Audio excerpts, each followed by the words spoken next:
Hello everyone, welcome to SpaceCorp. So this is something a bit new for me on the channel. We've been doing video games for the past 2 odd years, and thought I'd attempt to get something going for board games, because as you might have gathered from my Twitter and various comments during the video games, I am rather into board games. So today I figure we are going to try a solo playthrough of SpaceCorp, which is very shiny. It's very glossy. There we go. So this is by GMT Games. It came out, I think, the end of last year, and by all accounts has so far been a pretty big success for them. It's a space exploration game, and it spans what was it, about 275 years in the future, and you're basically playing corporations that are heading out into space, and you start off by going into the near solar system, the inner solar system with Mars, Moon, asteroids, and so on. And then you head out further into the outer solar system, and then you head out further, even beyond that, into the stars near the solar system. So it's an interesting game in a lot of regards. One is that it actually has a dedicated solo rulebook here with some pretty awesome artwork on it. The interior is actually very, very snazzy looking indeed. Like usually, well, I think most of the GMT books that I have just plain white paper and stuff, but they've gone to town on the graphic design on this one, which is quite nice. Little thing of the limb of the earth in the background there as well. Yeah, it's got that. It's also got 3 boards. So one of which you can see here. This is the first board, which is the Mariners board, and then we have another board. Or another era. Actually, it's got 2 boards technically, but we've got the Mariners board here. We've got the next one out here is the Planeteers board. So this is the outer solar system, and then the other side of this is the Starfarers board, which is the stars that are around Sol. So it's three eras in which to play, and you basically finish an era, then you sort of pack it up and then set up the next board, and away you go. And I'll show you what's on the other side of this board when we get to the Planeteers era.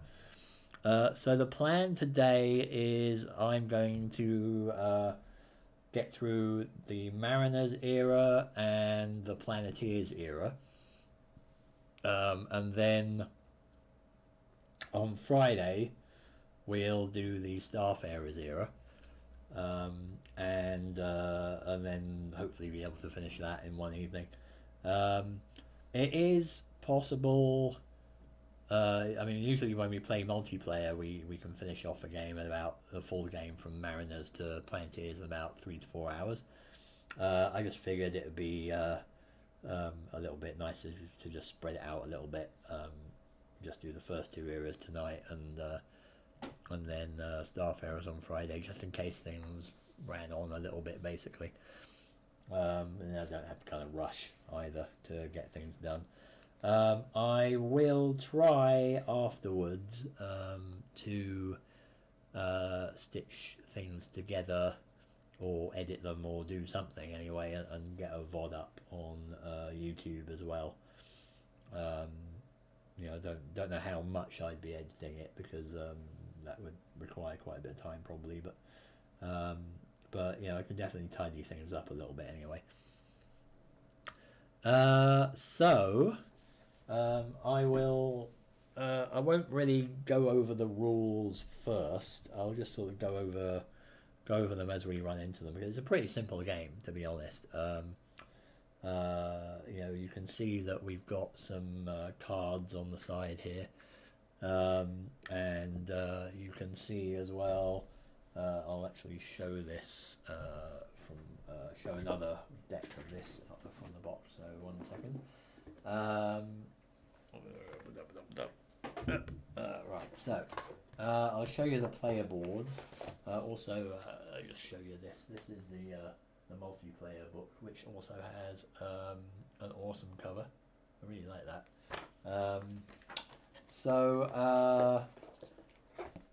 Yeah, so there's these player boards, which you can see here. So I've got one of these. Funnily enough, is actually off the camera now. I should probably move it up a little bit here, and then you'll be able to see it. Now I'm going to have to move things around when we do the next era, but I might as well make these visible while we're doing this. So that should do it. There we go. All right. So for the Mariners era, at least, this is what the setup will be. So there are these player boards. So there's 2 different versions of these, because this is the full player board, which you put your cards on, your bases and all that stuff on.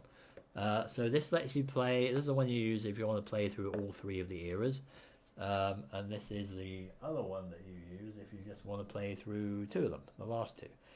So there's plenty of options when you play this. So I'll show you what things are on here, just so you know what we're doing. So in fact, now that you can see things, I can probably show you on this. So basically, you can see you've got these cards. They all have a picture. Oops, they'll have a picture, and they'll have basically a little box with an action in it, like move. The actions are move, build, explore, and then there's also genetics, research, what else there, revelation, and there's also colonize, which isn't actually on the card, but there's a whole bunch of different actions you can do, basically. And the card, and produce, sorry. And the card will basically tell you what you can do. And you're going to be gathering up a hand of cards as the game goes on. And you basically just amass the amount of cards, or amass the cards that have the action plus the number of what you want to do. So if you need to say move 4 spaces to go somewhere, then you need to have move cards available to you that are add up to at least 4, 4 or more. And if you have that, you spend the cards, and then you can move your pieces 4 cards, 4 spaces, and so on. And that's basically how the game works. So I'll kind of go over things as we get into it. But just to let you know what we're looking at, this is a main board where everything is happening for now. We are starting out on Earth. We have these slightly uninspiring looking cubes, which are our exploration teams, and we're going to send these guys out into the solar system, and basically, you know, we'll sort of move out to like Luna, or we can move out to a Lagrange point here, we can move out to Deimos or Phobos, and so on. And you know, these guys will be spreading out and so on. There's these things which I don't know if you'll be able to see too clearly on there, but these are little boxes with an exploration number in. So they've got E1, E1, E2, E2, E1, E1, and E1. And those correspond to these tiles down here, which are discovery tiles. And basically what you do is you take you guys, you move them out to a planet or a place. If they've got an exploration thing there, then you can do an explore action, and then you'll reveal whatever the appropriate tile is. You just pick the top one off the top of the pile. And once that's revealed, then you could do a build action on your next turn to build bases, which are what these little things are. And I'll just sort of see if I can show you one of them up close like that. So you can see it's got, you might be able to see it's got SpaceCorp written on it. So there's a whole bunch of different bases that you can build, and they are basically shown on the little cheat sheet here. Some of them are available in this era, others are available later on, but they all do different things. You can all have to, in some cases you have to have a certain situation, like you have to be on a tile that has water or something in order to build, say, the industrial or the shield factory or whatever. But they all do different things, and we'll go over that later on. Now the trick here now is that we have we're not playing on our own here. We have the competition, which is the AI basically, and that's done in a rather interesting way. We basically, if you can see, like some of these cards have got let's sort of see, like these are actually referencing a later era, but you can see here this little grey thing at the bottom here has a location usually, and that you draw cards from one of the other decks, and that has a location on this board, and then that basically tells you what the competition is doing. So it's not really a kind of an automated bot with a logic to it. It's just, it's going to be doing stuff that is basically randomly determined, but it's going to be getting in the way basically, and it's also going to be getting points for itself and so on. So it's a really interesting mechanic that really makes me want to shake my fist at the board sometimes. I have played through this once as solo. I played it many times as multiplayer. But it's it's really quite annoying sometimes when it just just does the right or the wrong thing to get underfoot. So the only other thing to mention right now is this, which is the basically it's a score track around the outside, and what we're doing is everything we're doing is making money. So this is this T symbol here is actually trillions of dollars. So this is how many trillions of dollars we're making. And the goal of the game is just to make the most money. So whoever's got the most points at the end wins. The other part of this board is contracts. So you might be able to see, I'll see if I can bring this up a little bit closer without dropping everything.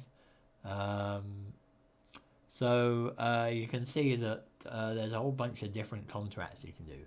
So here, these are the ones we're paying attention to in this phase, in the Mariners phase. And these tell you, these basically say, like, if you build the first base on Mars, you're going to get 3 money. If you have bases in 5 regions, you're going to get 2 money. If you have 4 Lagrange point bases, you're going to get 3 money, and so on. And then as the game goes on, like this is the Mariners era, the first era, this is the second era, the Planeteers, and this is the third era, the Starfarers. The contracts change, so you've got different kind of goals to strive for. These obviously give you money bonuses, and that's going to be a good thing for whoever gets them. So let's see. Let's get the ball rolling. So this card is actually in my hand at the moment. So this is a chemical drive. It's got move 1. It says may upgrade as infra at the bottom of it, and that means we can actually put it down here. So this this whole area here is like our HQ, basically. And if we put it down here, like let's say put it there as an action, that means we always have that accessible to add to our total of whatever the action we're doing is. So in this case it's a move 1. And we've already got a move 1 here built in. So if we want to move, if I do that, we basically can move 2 for free, essentially. And then we can add cards from our hand to that and make it even bigger. So that's what the upgrading does. So infra is infrastructure, basically. Right, so I believe I've got everything set up, ready to go. So we've got our, you can't see, we've got our deck here, which is the Mariner's deck, which is what we're drawing. So this is the human player draws that. And over here, off the edge of the board here, again, I might just move things up a little bit, and maybe we can put this in here for now. So this is the competition deck. So that's the deck that's going to be telling us what the competition is doing and how it's going to screw us up. And that is actually, it's the Planeteers deck that we're going to be using, but we're only going to be looking at the stuff at the bottom of it, like on here. Let's see how we decide who goes first. The competition begins the game by taking the first turn.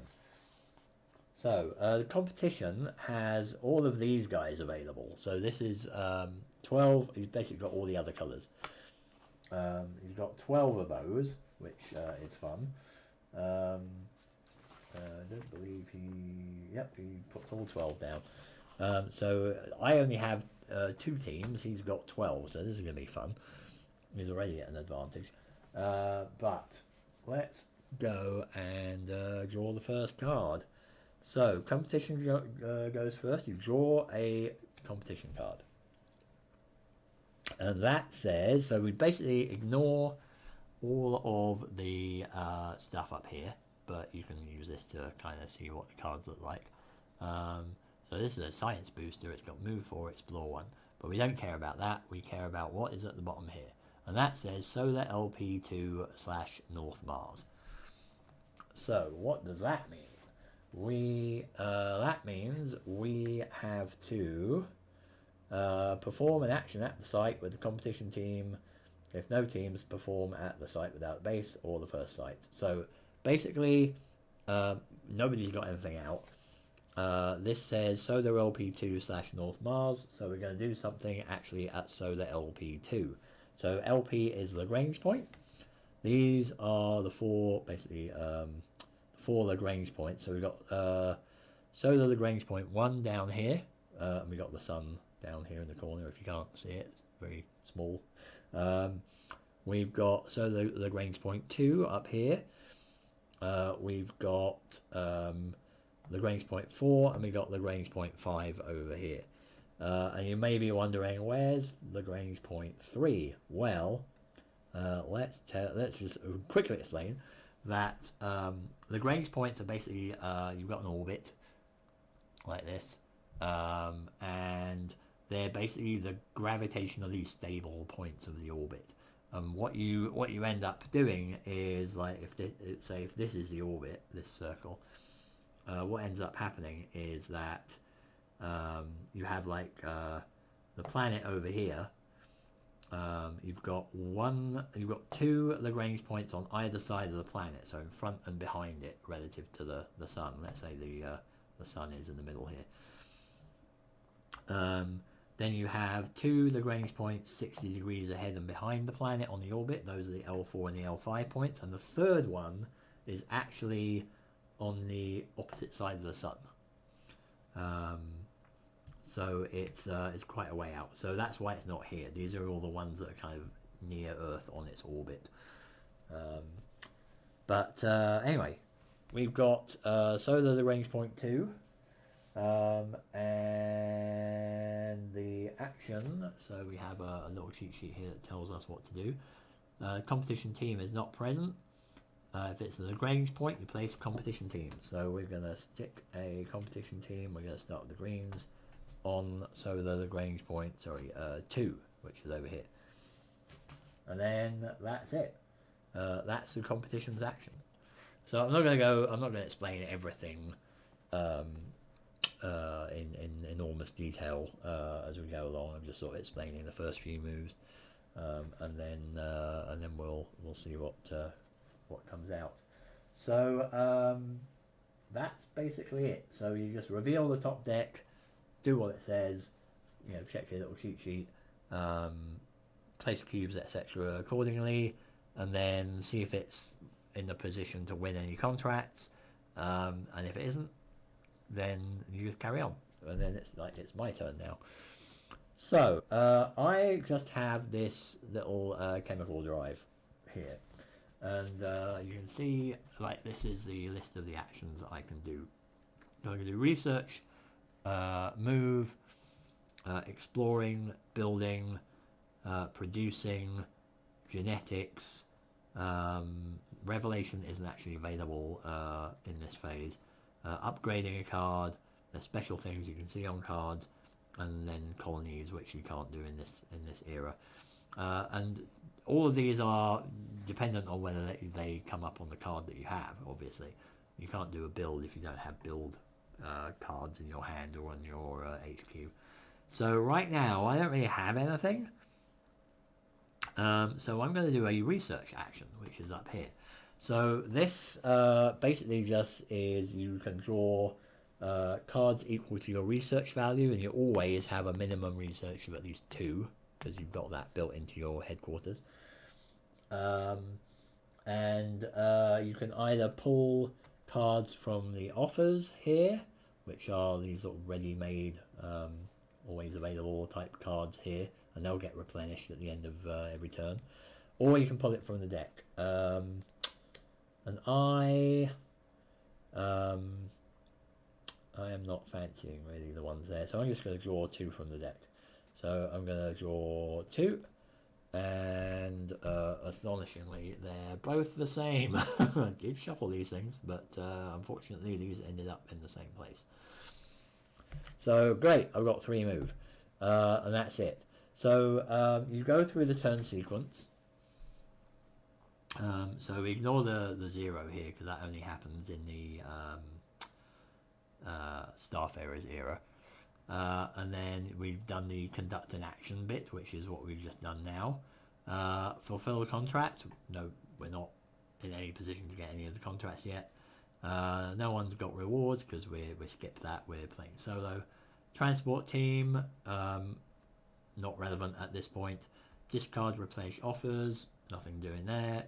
So the last thing we do is, if we have 4 or few cards in the hand, we draw the top card of the deck. So I only have 3 cards in my hand, so I'm going to draw the next card, and this is a move 1 or build 1. So basically at the moment I am in a position where I could theoretically do a move of 5, because I've got a move 1 here, a move 1 here, 1 here. I've got an option to have a move 1 here, and I've got the move 1 built on the board. So in the next couple of turns we'll see how that works. But that's done. Okay, that's my turn done. I now have a card of 4 hand, a hand of 4 cards. I keep getting that in the wrong way around. Right, competition turn. LP4. So again, there's nobody there. We're going to stick a cube there, because that is what it says to do in the site actions. If there is a competition team not present, you place a competition team. Okay, that's it. Ignore the rest of the card. Now it's back to us. So you can see it can go, it's going to go by pretty quickly once we get going here. So I need to do something.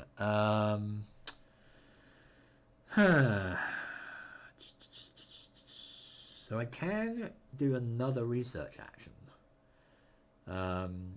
and I can use that to get more cards that give me more things to do. And the thing is, like, you see these cards have this little dark border around the moon symbol in the corner. So the moon symbol signifies that this is like the Mariners thing. The dark border here signifies that it's a start card, so it's one of the first of the 12 cards at the beginning of the deck that you put there. Also, the competition has those as well. He's using the Planeteers deck, but he's got the dark border around the card there. So that's doing that's basically like just the initial really vanilla kind of cards that aren't really that important. Sorry, I'm just going to check something here.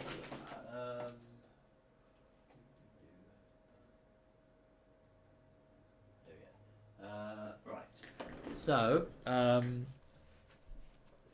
the question now is, do I want to draw some more cards from here, or do I want to try and draw them from the deck and see if I can get to the good stuff? Not entirely sure how far down we are here.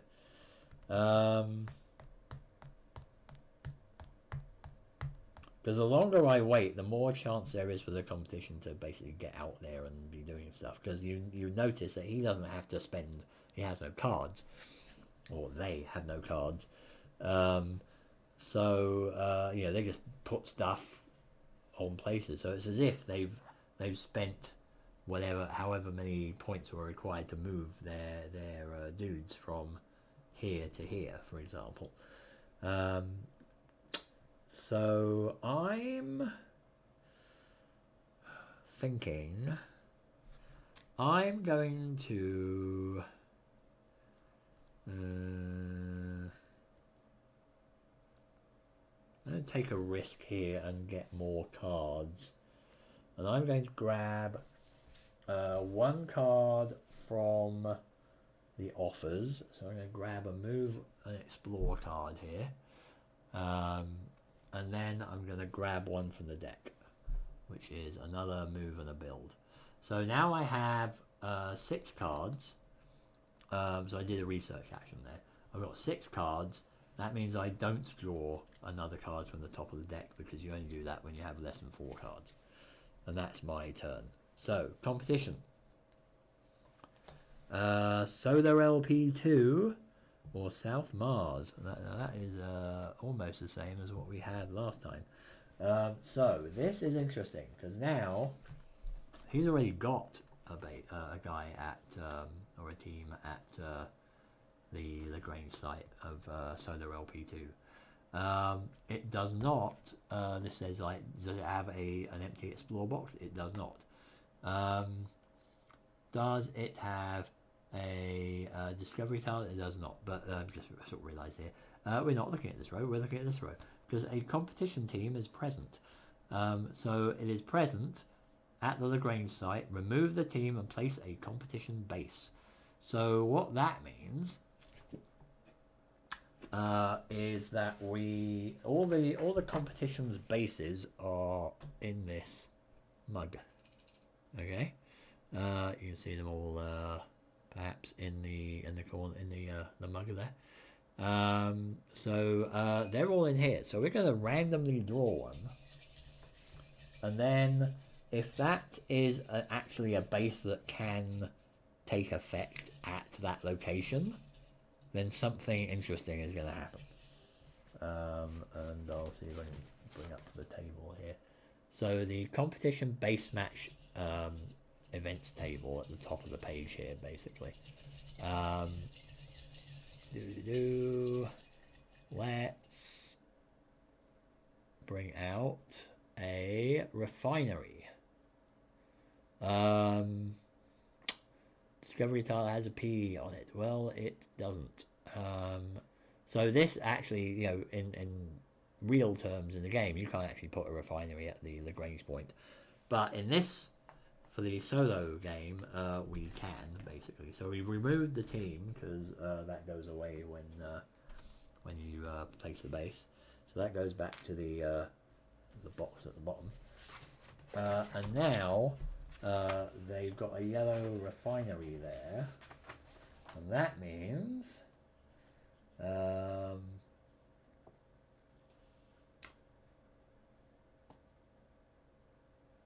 basically nothing happens. It's just that type of base is not eligible to be built at the site. There is no base match event, but the base remains. So it just sits there. So he's built a base, basically, and that's it. Right, but that also means we can't build a base there. That is now occupied, which is a little annoying, because that means that they could be in the potential for getting the Lagrange base contracts at some point. So we better get going. Like they've got 2 of these already, which is not great. Unless if I can get up there and then boot them off, basically, we can see what happens. All right, let's move our ship here. So right now, I'll show you how moving works. So I've got my team on Earth, and I want to go to the moon, which is Luna. So to do that, I have to leave the Earth and travel through space and land on the moon. And we do that with the move action. And that ordinarily involves you take off from the Earth. That is 1. You always, to kind of take off or to enter the region from wherever you are, is 1 move. And then, because this is all in the same region, this little white circle here, I don't have to spend movement to go through it. But I do have to spend movement to end like my move, which is to land, basically. So it's 1 to take off from Earth, and 2 to land on the moon, or 2 points total to land on the moon. But Earth has a gravity rating, which you may not be able to see here. Earth has gravity +2. That means you add that to the move costs when you're taking off or when you're landing from there. So really, I'm spending 3 to go into space, and then 1 to land on the moon. And you've got that in the table down here. Distance from Earth, Luna, and the Lunar Lagrange points is 4. So I need 4 moves. So I have, in my hand, I've got plenty of moves. I want to keep these ones for later though. So I'm going to use up actually these 3 and the move that I've got on the Emperor down here. So you can add whatever you have down here. So that's a total of 4 moves. So I can move my guy onto the moon. So he parks himself there. Hopefully he's not going to get kicked off by the other lot. Right. So now I've ended up with 3 cards in my hand. I draw another card from the top of the deck, and we're still on the starting things, so that's not fantastic. But we do have enough. Right, Luna is an E1, so that's an Explore 1. We have a card that lets us do that, and we have enough things to build on the moon, because the moon has a B2 on it, which says it means you have to spend at least 2 build points to do that. So we've got enough there, but it depends on what the competition does. So that's me. Haven't done anything else. We haven't accomplished any contracts or anything. So let's draw the next card for the competition. So also you're getting kind of a sneak preview of what happens in the Planeteers phase. These are the cards you're going to get there. So this now says 1 discovery and contract 6. So what does that mean?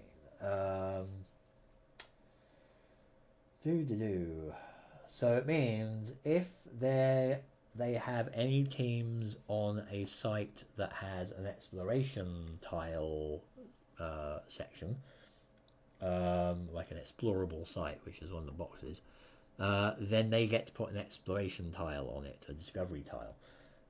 Now they don't have that, so that's good. Now the contract 6 means that we put a team on contract number 6. That's 1, 2, 3, 4, 5, 6, which is the cards in 3 infra slots. And then that's that. So that is currently unfulfilled, but if they get that again and nobody else has got that contract, they're going to get that contract and they're going to get 2 money for it. So that can be a pain, and that's that. That's all they do. So that's back to me. Now I am. I think I'm kind of antsy to get the exploration done, so I'm going to play my move 1, explore 1. I'm going to use the explore 1 option here, and I'm going to draw an exploration tile. So all this means is we take the top tile from the E1 and we flip it over, and it is exotic elements. So you'll see you've got your whatever it is up here, and then down in the bottom left and right corners you've got what it actually does. In this case it's 1T, so that's 1 money, and a P1. So I'll put that down here. I'll put my team on top of it. So that means I'm claiming that now. So if green comes along, or if the competition comes along and tries to build a base on that, they're basically kicking me off the site. And they're going to, that means I get some compensation for that, basically. But right now, I am claiming that, so I found exotic elements on the moon. I get 1 money, so that's the 1T. So my money marker goes up by 1. So I am purple, I am in the lead there. And P1 means that it's a site that's capable of production. So if and when I draw a produce action card, I can use that there, and that will give me more money, basically. Right, that's done. I have 3 cards in my hand again. I'm going to draw another one, and it is another move 1, explore 1. I guess we have a lot of these start cards to get through because they're not really shared around with other players. And that's me. I'm done. So next turn. Lunar LP5. So there's a competition. They're going on Lunar LP5. That is the other Lagrange point around the moon, which is there. So now they have 2 of those. 2 teams on the Lagrange points, and they've got 1 base already on the other Lagrange point up here. So they're getting pretty close already to getting the 4 Lagrange bases, which is a bit annoying. Interesting. Okay, back to me. Let's draw. Sorry, draw a card. That always throws me. Like a lot of games, you start your turn by drawing a card. This one you don't. So that is going to be for whatever the research is. I didn't actually see what it was. So so what do I want to do? Now I think, yeah, I'm going to build. So it's a build 2. So I'm going to spend these 2 cards.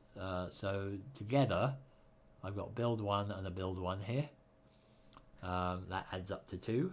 That's what the value on Luna is. So that lets me build a base, and I am going to build. Let's see.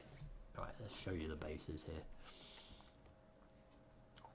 So there are multiple varieties of bases. The only ones that we can build here, though, are the ones that are shaded in, or not shaded, basically. So these ones that are shaded in blue, we can't build yet because they are in the Planeteers and the Starfarers era.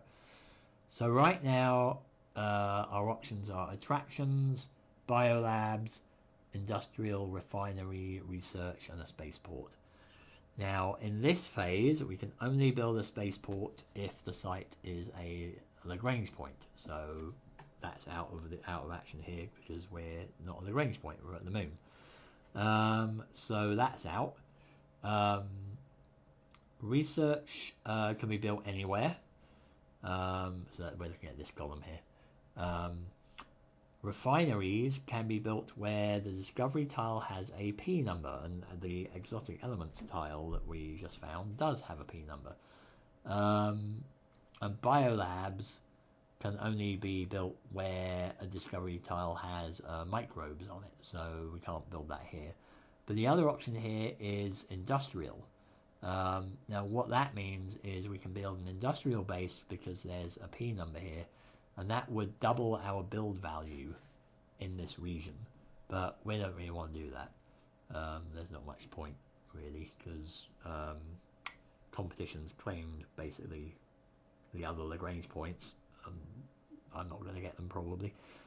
So that leaves it down to refinery and research, and research lets us take one card from the offers from over here.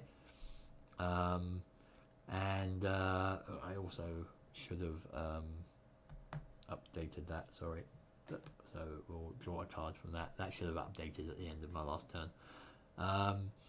So take a card from the offers, or we can do a refinery, which actually increases the P value of the tile, and that's basically the sensible option here.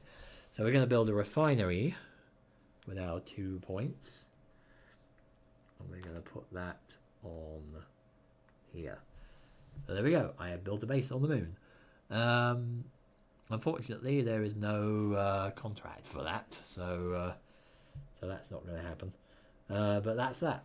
So I'm down to 2 cards. I go up to 4. Now we're finally getting into the good ones, where we're out of the start deck. So now we're going to see some more interesting cards. Okay, back to the competition. Solar LP4. You would get that, wouldn't you? So it's an empty Lagrange point. It's over here. They're going to get that. So they're gonna get these Lagrange point contracts, aren't they? Really? There's no doubt about that one. Right. So plan A has been accomplished, which is to get to the moon. Now, at the moment, now because I blew all those move 1 cards earlier on, that also were upgradable, I haven't put anything more down here. So I've only got this 1 move, and I can't upgrade the cards that I have because they don't have may upgrade as infra at the bottom of them. So that leaves us in a bit of an awkward spot. How much is it going to be to get to other places? So Halley's Comet over here is 6 to get to, and so is Sisyphus, which is on the other side here. So Comet and an asteroid. That's like I'm assuming it's a near-Earth asteroid or something, but it's one that's floating around the inner solar system anyway. So we need 6 moves to get to Halley's Comet or Sisyphus. And we only have 1, 2, 3, 4, 5 in total. So that's not going to happen. I think I'm going to just take a research action. So I'm going to draw 2 cards from the top of the deck here, because I don't want to draw more cards from over here, because these are the kind of crappy start cards. So we got another move 2, build 2, and a build 3, and an edge. So the edges are interesting because they are kind of out of turn things you can do. There's a bunch of different ones, but this one is the sabotage one. At the beginning of any turn, name an action. Until the start of your next turn, the action can't be taken. So that's what it means in the multiplayer game. Let me just see what it means in the single player game, because it's something different here. Yeah, so we got the solo edge effect table. So yeah, ordinarily you would just say an action and go, nope, you can't do that, which you can use to screw up other players. But here, play at the end of your turn, remove a competition team from a site or contract. Ooh, that's quite nice. Now the competition can also play these, but they don't play them when they draw them from their deck. They play them when there's an action here at the bottom of their thing, bottom of the card, that is offers, like offers 1, offers 2, offers 3, offers 2, 3, 4, whatever. Or in this case, like this one says all offers at the bottom of it. So if there are edge cards up here that get removed by that action, then their edges take effect, and the edges that they play are different to how it works for me, and they are really designed to screw me up. If competition plays a sabotage, they choose one of my teams at a site without a base, if any, and then relocate it to a site with one of my bases. So that would suck if I've like literally just spent a whole ton of movement, say, to get to Phobos, and then competition draws that and goes, yeah, nope, you're going back to a base, and I've wasted all those cards basically. So that would be annoying. But this is a card I can use. I could use it to kick one of his guys off the Lagrange points. You get rid of one though, so I don't know if that's really worth it. But that's my action. I've just drawn the 2 cards basically, and that's it. Let's see what he does now. Okay, 1 discovery and 1 contract. That's the competition action. So what does that mean? That means well, that means what we did before, right? Yes, 1 discovery and contract 1, sorry. Are they anywhere that has a discovery tile? They are not. So we don't give them the discovery, but we do put a cube on contract number 1, which is the first produce action. So that's slightly annoying. Right. So now I've got to move 2, I've got to move 2, and I've got 2 move 1s, and I've got to move 1 here. So I could get out to at least Halley's Comet or Sisyphus. I really would like to get to Mars. But that's quite expensive to get to. So how this works, because we're going to be crossing regions here. If I was to take off from Earth, I'd spend 1 to enter the region to like take off, plus 2 because of the gravity, so that's 3. Now to enter this, to basically travel through these regions, you add up the costs on in the numbers in the diamonds here at the edge of the regions. So I've got 3 so far. I add 1 to enter this region, so that's 4. 3 to get to Mars from here, so that's 5, 6, and 7.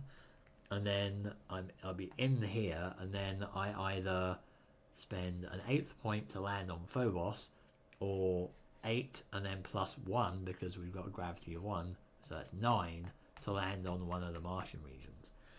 That's going from Earth. Going from Luna would be cheaper, that would be 7.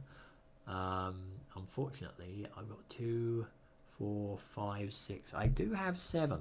I would have to use all my cards to get there though, which I'm not really sure I want to do.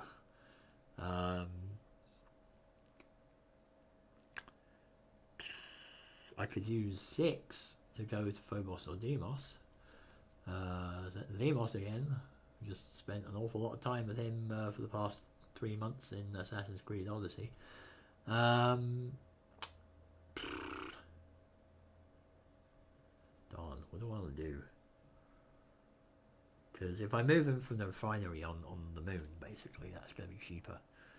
I would like to get to Mars, but then the problem is I'm blowing a lot of cards here. I mean, I need a build 6 to build anything on Mars, and if I'm just going to blow all of these cards that have the builds on, that's not a great idea. I might have to do another research.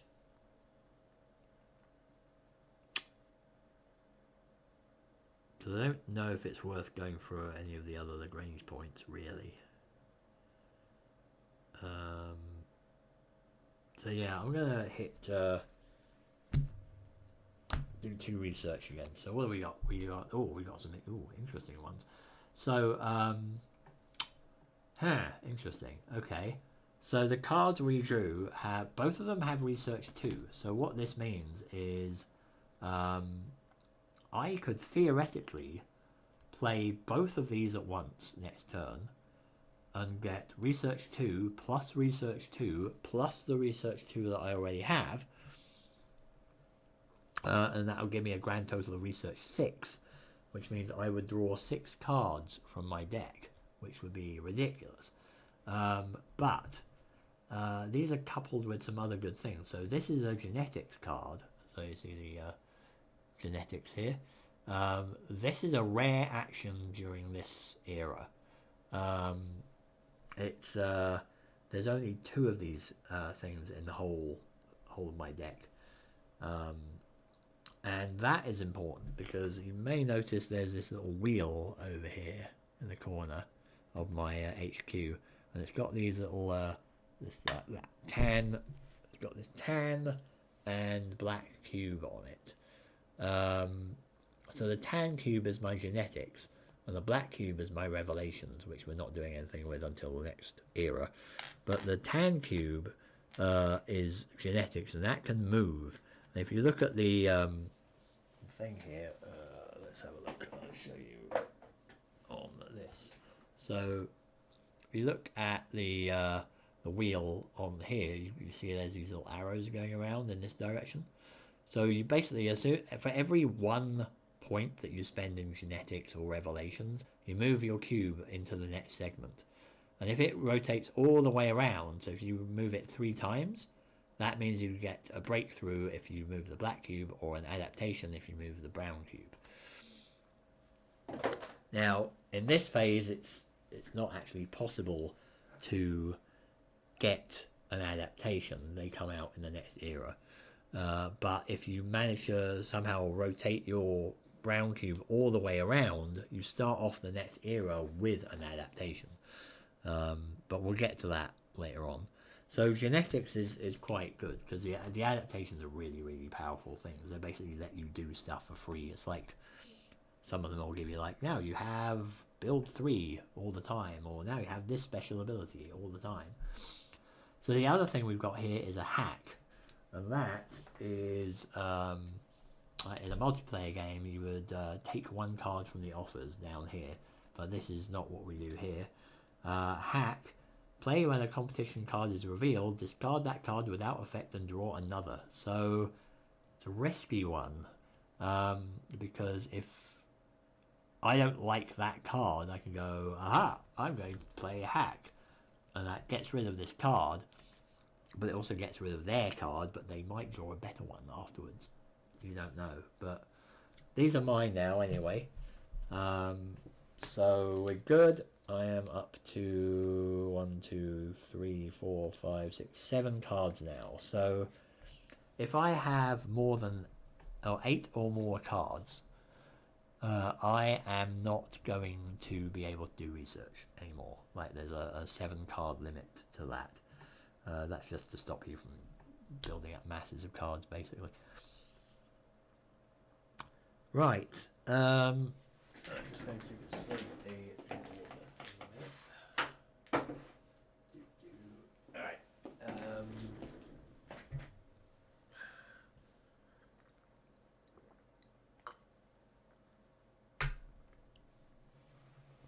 Okay. A bit far away enough that I'm not going to tip it over on anything. Right, competition turn. So I think now I'm going to try and sort of not explain things quite so much. Let's see if we can even get through this era. tonight, because I might have to just play this era on its own if we end up too late. So I'll try and speed it up. Right, this one is offers 2-3. Now we've got an offer space here, so this is something different that the competition does that we haven't seen before. So what the offers action does is we discard offers cards from all offers boxes matching the numbers in the action. So we've got 2 and 3. That's what these are. Competition gains 1 money for each card discarded this way that has an action type matching the type shown in the offers action. Now at the moment it's just got a planet symbol there, a moon symbol, and that means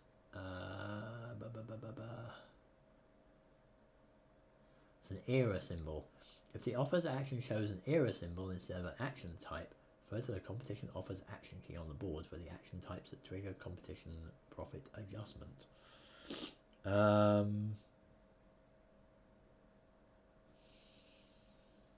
What is that? Not seen that before. Hang on. Let's see what that means in the book. Have more info there. Offers.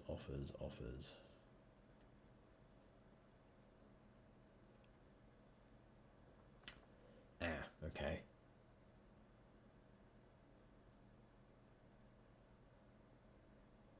So in this case, the action key down here says move upgrade +1 money, explore upgrade +1 money, build upgrade +1 money.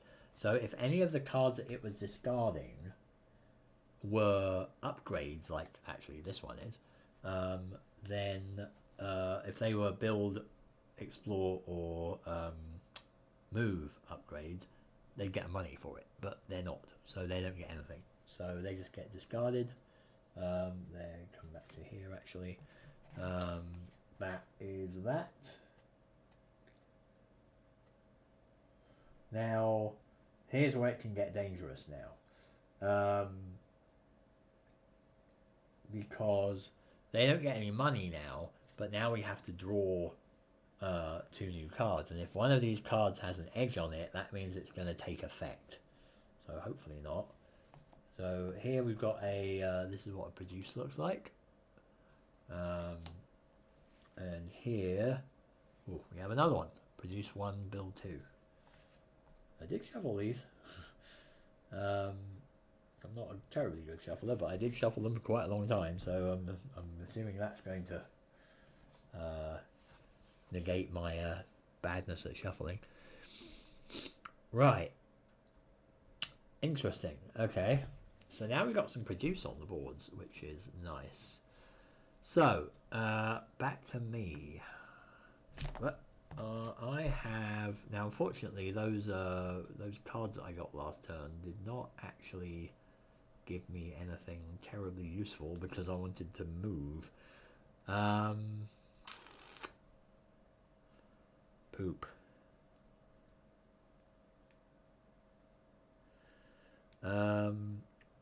I could try and go for the bases.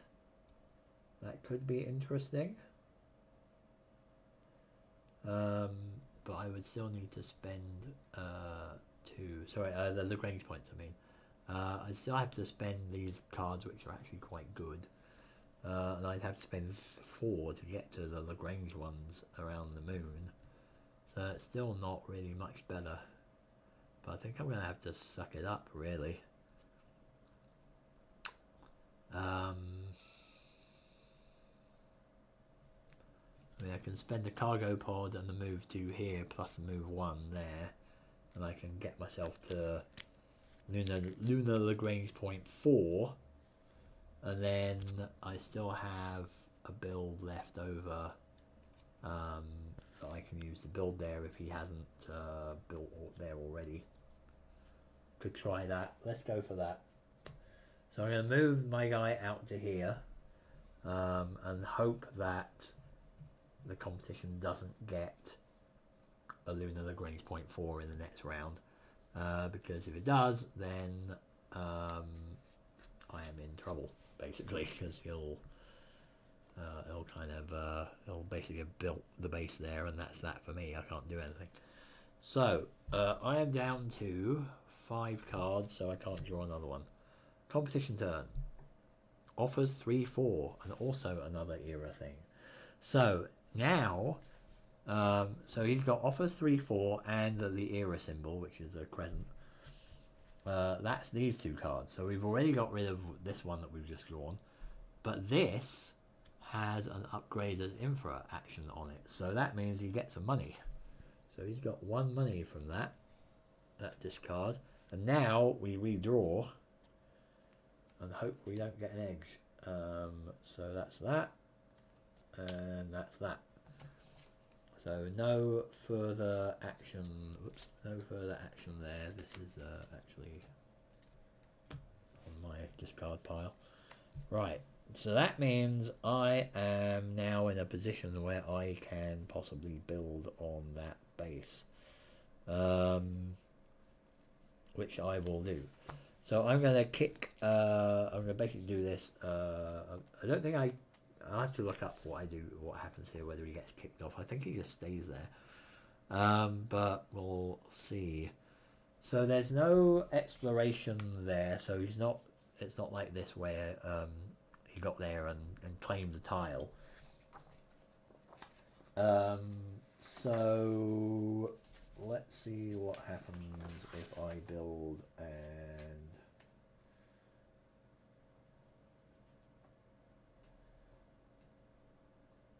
do.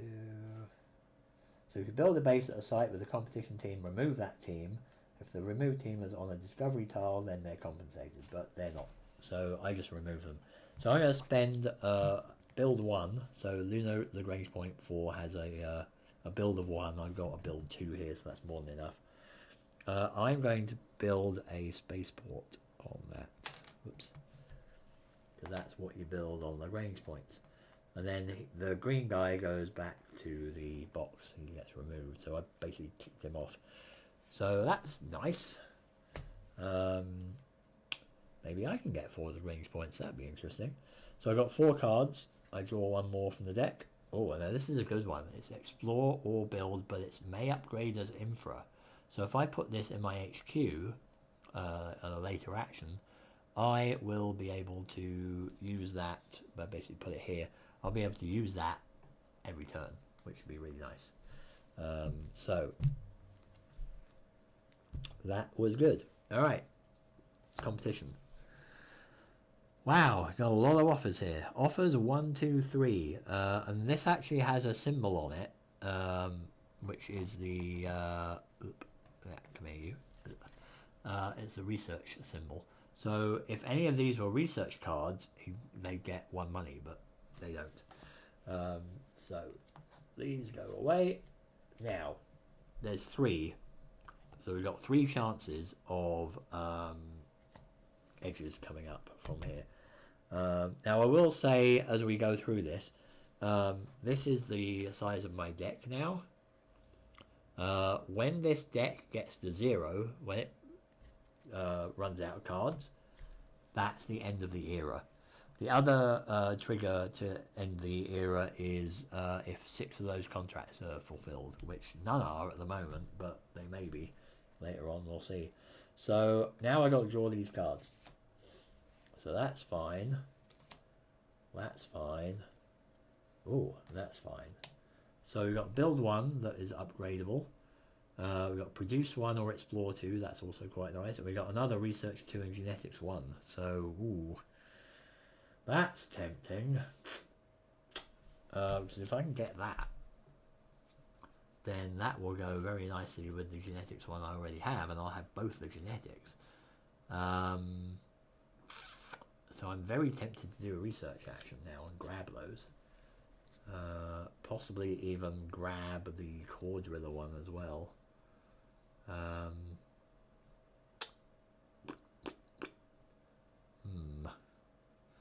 Think actually it's ironic really, because the offers card that they just drew revealed a research one, and that would have given them a money.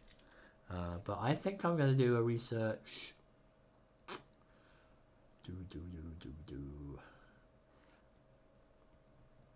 Could do a research 4, theoretically. What does the heck do for me? That's the one where I negate one of his cards. Yeah, I might do a research 4. So I've got 5 cards at the moment. If I play this, I've got research 2 plus the 2 I have. That's research 4. I'm going to keep the other one because I want to use that next turn. And I'm going to draw 2 cards from here and 2 cards from here. So I have drawn an Explore 1, Build 2, a really nice Move to Explore 1 that's upgradable, so that's good. I've got the Produce possibility, which will get me money if I can do that at some point. And I've got the Genetics one here. Right. Now, just as a word of warning, if the competition draws a hack when it's replenishing the offers, then all the research cards in my hand will disappear. So I want to be playing these pretty quick. So yeah. So I've got 4 cards, 5, 6, 7, 8 cards now. So I can't actually do a research anymore after this until I bring my hand size down to 7 or less. But now I've got this. So I can play both of these next turn, which would be quite nice. Because if I do that, one of the contracts here is your genetics cube has advanced 2 spaces, which it would have done. So if I can do that, I've got that contract, and that would be nice. So now the offers replenish. Because I'm doing the replenishing and not the competition, the edges that are here do not kick in, basically. It's only if the competition does it. So that's a Move to Explore 1. That's a salvage. So that does have an edge. And in this world, it means play at the start of your turn, gain 1 money, then take all start cards from the offers. So that wouldn't really get me anything because all the start cards have now gone. They're all no border ones. But the only time that this edge would kick in is if the competition, if it had been revealed as a result of this, which it wasn't. It was revealed as a result of me doing the draw. Okay, so a bit of high tension now. Let's see what he draws. Ooh, offers 1, 2, 4. Damn. All right. Watch this now. Watch this. It's gonna be a hack. I'm telling you, it's gonna be a hack, and I'm gonna be so pissed. So we have offers at 1, 2, 4. Ironically, he would get money if one of those was a produce action, but offers 3 had to produce action. So this doesn't count in terms of money, but it gives him 3 chances to draw a card with an edge on and screw me, basically. I just know it's going to be a hack. Oh god. Let's see. If I can get through this, it'll be awesome. If not, I will just die. Yeah. Okay. 1. That's fine. 2. That's fine. Oh, 3. That's fine. Thank God. Woo! Also, this is a really good upgrade card. Move 4 or Explore 2. But, I mean, obviously I can't play this in this era. Also, oh, wait. That's interesting. Sorry. I've actually mucked that up. I shouldn't be drawing that from here. So, I guess, let's just sort of shuffle all this up a bit. I mean, it's got to stay at the top really because it's still the build thing. So sorry, I've just sort of mucked things up a little bit. I've been mixing the piles. Right. So somehow there was a crescent card in this deck, so that actually worked out. But I've got to draw them from here, unless I did just draw it from the right pile there. But anyway, so not out of the woods yet. 2. Oh god, there's a poach. So right now an edge kicks in. So they've drawn a poach edge. Oh god, what does this do? Oh god, please don't screw me up. If revealed during a competition offers action, poach. Choose and discard half the cards in your hand, rounding down. Oh yikes. Right, and then I believe if they played an edge, I think they draw another one to replace it.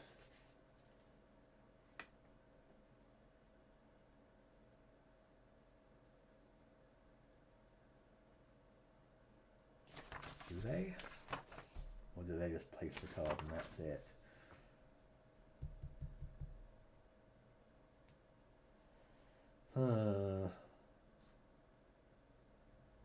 Discard the edge and draw another era card. Okay, so they could hit me again with something. So first, so this is the one they drew in the first place. So I've got to get rid of half my cards. 1, 2, 3, 4, 5, 6, 7, 8. Well, I'm going to get rid of 4 of them. Don't want to get rid of that. Don't want to get rid of these 2. So that's being kept. And I don't really want to get rid of that. So I'm going to get rid of all these. That sucks. Please don't draw another edge. So this is gone as well. From here. Yeah. Oh, phew. Okay, so this is not an edge. So the edges have got the red borders. This is a special action. It's basically something different to everything else. So in this case, it's place a discovery tile on an empty site, gain any immediate rewards. And I like this one because the blurb on it is it's a near space probe. So essentially you're sending out a space probe. You're flying past Halley's Comet and you're going, oh, what's that E1 tile? I'm going to see what that is. So, and you get the rewards for it. So it's a really neat thematic little card there. Right. Okay, we survived that. Just. Okay. He's done. I'm going to do my genetics thing. So right now, I'm going to play my 2 genetics cards. Get them out of there. I am going to move my genetics wheel, my genetics token, around the wheel. 1, 2 spots. And what that means is I have now achieved this contract. Your genetics cube has advanced 2 spaces, gain 2 money. So I'm going to go ahead on that one. So that's done. He can't, competition can't get that one anymore. So that's nice. That is very nice. That gets played. I'm down to 2 cards now, so I draw 1 more. And I've got another near space probe, which is nice. Cool. Okay. Right, let's see what he's got now. North Mars. Ooh, boo hiss. Right, that means they put a cube on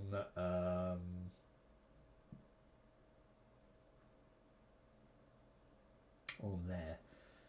So site with empty explore box. Place a competition team. If none are available, draw and place a discovery tile, awarding any money to the competition. So no teams are up there. So North Mars, we put the team there. So they have landed on Mars. If they build a base on Mars, they will get 3 money because they will fulfill that contract, which would not be great because I want to go to Mars. Right, we're also getting low on the deck here. How are we doing? Not too bad. Right. Now I could play my near space probe and grab whatever is on there, but it doesn't really make a vast difference, I think.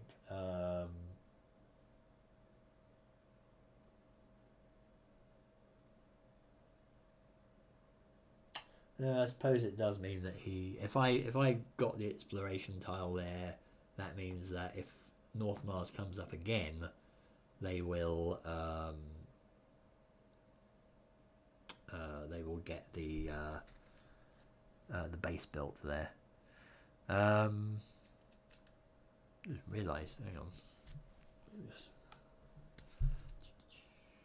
Oh yeah, right. I was thinking like North Mars showed up before, but it was the second one on the first card, so it didn't. That's why it didn't happen. So right, thought I'd mess something up. Thing with this game is there's quite a few fiddly little things that you have to remember, and every now and then you do forget things. But so we played it about 6 times I think now. So it should be should have got most of the things covered. Although the solo game's got some different things going on in it. Well, I'm in no position to move out there. Now the E2 tiles are actually better than the E1s. I'm tempted to just use the near space probe and do the discovery tile on like South Mars at least. Now the spaceport here on the Lagrange point does give me a little boost. So any team that begins at a spaceport that moves basically starts off with a kickstart of move 2. So at the moment I've got, if I move that team, I can go move 3 automatically. But the problem is I've only got another card that has move, and that's going to get me up to move 5, and that is not going to get me to Mars. It's not going to get my ass to Mars. So I think I am going to do the near space probe special action there. So I'm going to place a discovery tile on an empty site, gain any rewards. I will put that on South Mars, which is here. It's an E2, and that is a water. So there is water on South Mars, or under the ice probably on South Mars. So that gets me a money, because it's got a money in the corner. And it also says base -1 on that. And that means that a base is cheaper to build there. So instead of B6, is B5. I need 5 build points to do that. But that is still somewhat out of reach at the moment. Right, I've got 2 cards. I draw 1 more. I've got move 3 that's upgradable. So you might be able to see here a bit of the subtleties of the game here, because as we're going through the deck, or as we're going through the era, obviously this deck is getting smaller and it's getting depleted by the offers things, and also by me drawing cards at the end of each turn where I have less than 4. So it's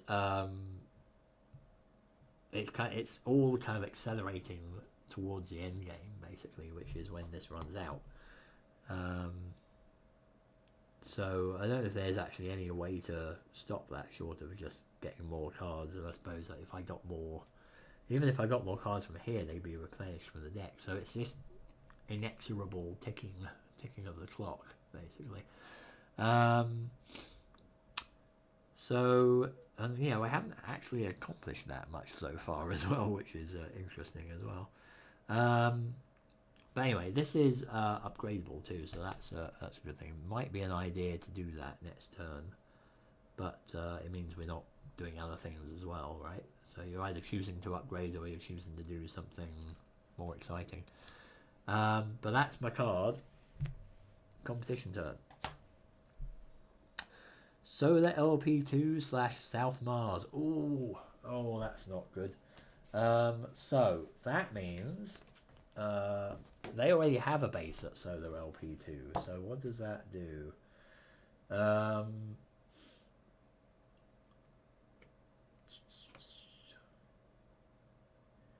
Perform at the site with a team. First site listed if both have teams. Well, neither of those sites have teams. If no teams, perform at the site without a base. Well, that's got a base, so we're going to do a South Mars. So South Mars does not have an empty exploration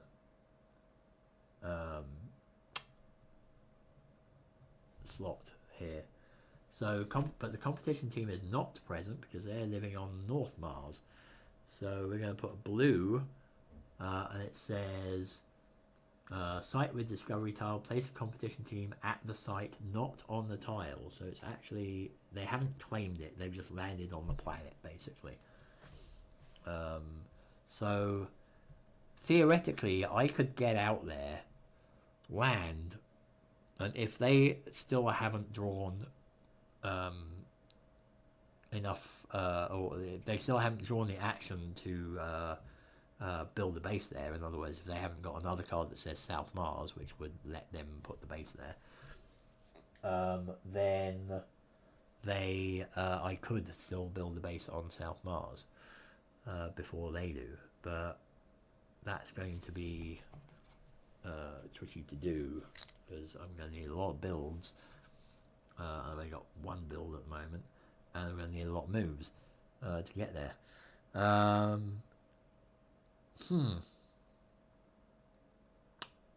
Interesting. So I have move 3 upgrades as infra. I've got produce action here, and I've got an explore 1, build 1 upgrade thing. Now, decision. If I can basically go, I can use the move 3 and I can just put it down here, and that would upgrade the card. That would be my action, but in future I've now got a total of 4 that I can use for my moves in addition to what is on my cards, which would be nice.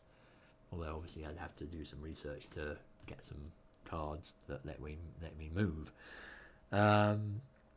But now I'm wondering whether it might be a better idea to actually do the produce action.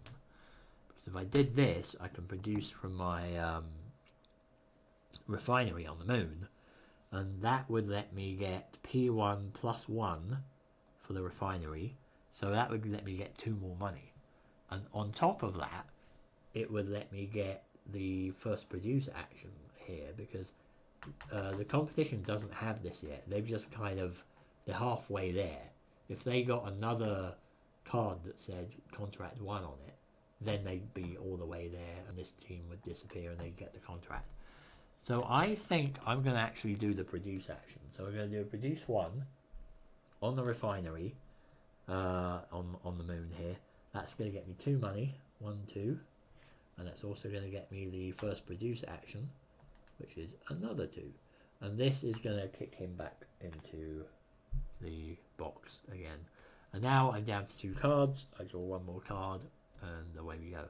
Now this is interesting because now I've got 3 upgradable cards, and the other thing that he's on, the competition is on, is having the contract for having cards in 3 of the infra slots, which is basically you cover up this, this and this. This research is, you can never cover it up. It's always available for you to do, because otherwise you'd be screwed basically if you couldn't do anything. So that's interesting. I could do a rush for that and then I get a 3rd contract. But we'll see what happens. I may have to do some research anyway because I need some more cards. But we'll see. So drink time.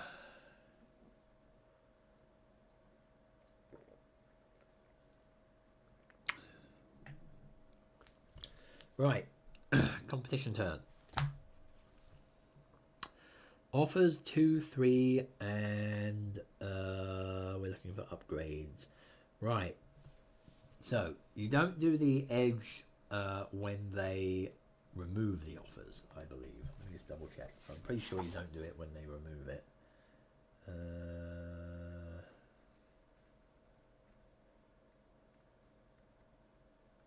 No.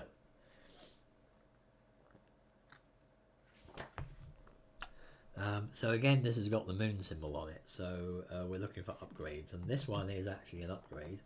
It's a build upgrade card, so they get 1 money for that.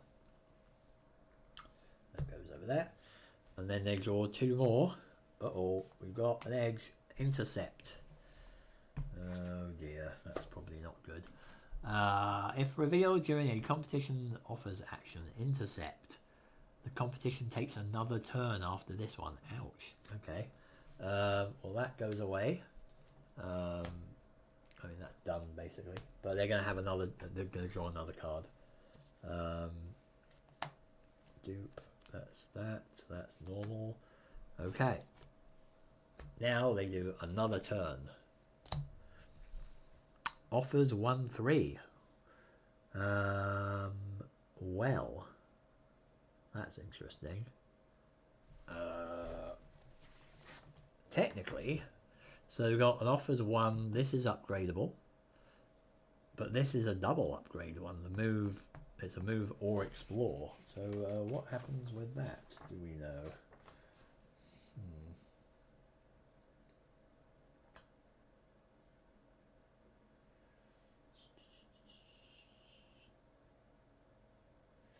I believe with an action edge matching any action edge icons on the offers action. Okay, but what if it's not that?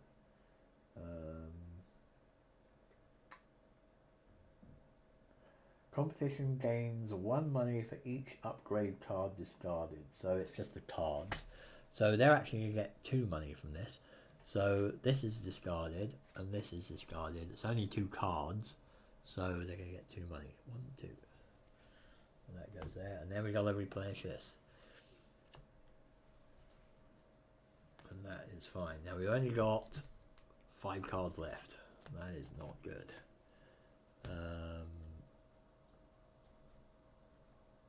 Interesting. Ooh, okay. This is a very quiet kind of game here. We haven't really expanded out much, but there's been a lot going on. Huh. Okay. So that's a problem, because now there's not an awful lot of cards going on. And let's just see what happens if I... at the end of the game here, at the end of the era.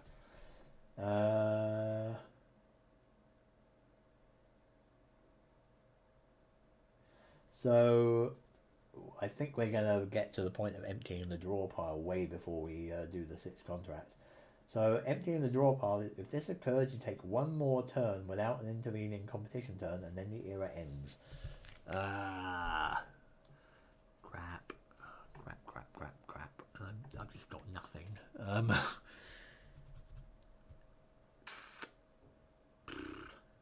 there's some produce and build. There's some builds up there. That'd be nice to be able to build a base.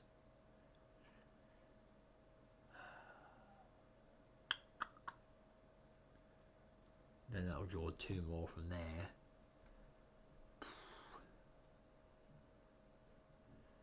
I need to explore it as well, right? But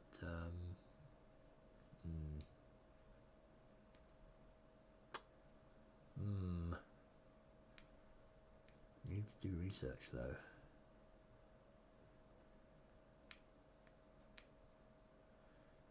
And that's gonna give me, like, if I place this down, like the move 3 as infra, that'll give me move 4. I've got 5, 6 from here, but to get to Mars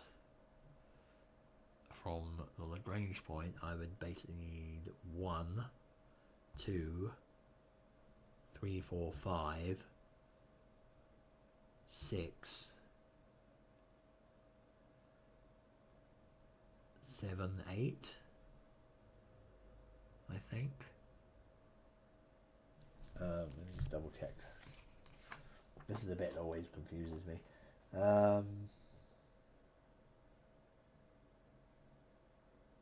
Sorry, it's 7, because you don't. If you're going from here, from the diamond, you don't pay to enter the region and then land. You just go into the region and then land straight away. Like you do the diamond and then land straight away.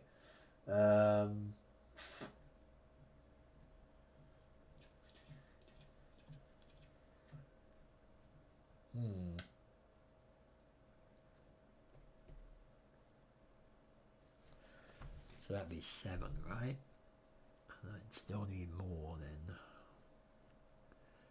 because I'll have 4 from here, but I would have 2 from the spaceport, which would get me 1, 2, 3, 4, 5. I could land here, and that's 6. That would be doable. I could at least get to Phobos, and then that would be easier to get to Mars.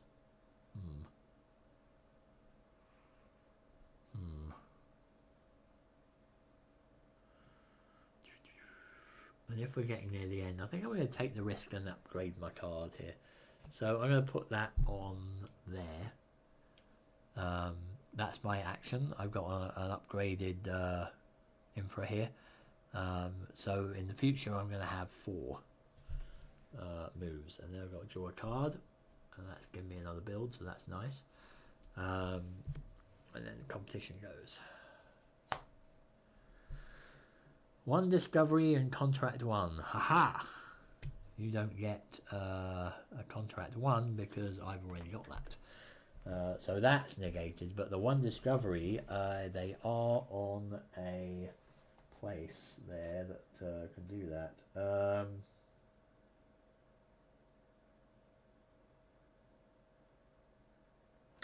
So yeah, they are on North Mars. That's an E2, so they can basically claim the E2. And that is, ooh, that stinks. So this is Exomicrobes, which is a rather nice card, a rather nice tile. So they get 2 money, and it's a P1, and they've claimed it, so they actually put their cube on top of there. So they get another 2 money, so they're catching up, and they get a P1 there. So if they draw a refinery on that one, that would be good for them, I think. Nuts. Alright. Okay. Now what do I want to do? So I'm not going to get there, at least.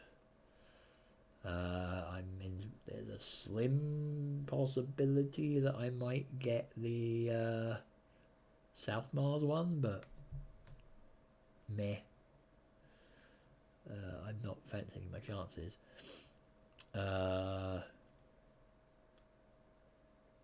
Now what I could do is move the team from the spaceport. Just check something here. Blah blah blah blah blah. Here we are. Yeah.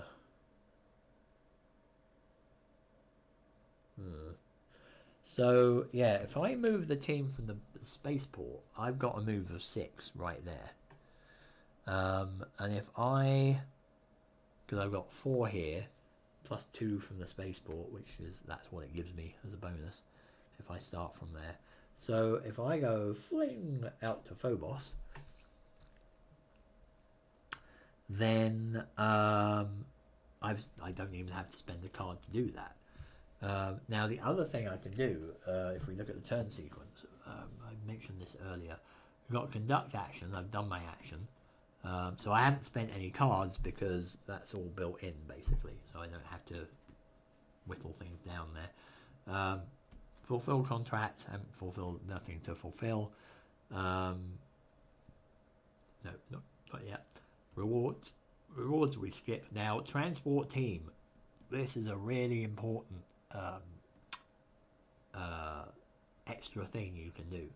You may relocate one of your teams that didn't perform an action this turn from one of your bases to another of your bases if at least one of those bases is a starport.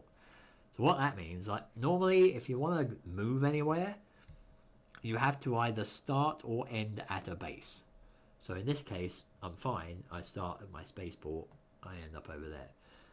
What I can't do from here, from this position, is like I can't now go from Phobos to, say, Deimos or Halley's Comet or something, because neither of them have bases. I've got to have a base on one of where I'm going to or where I'm coming from.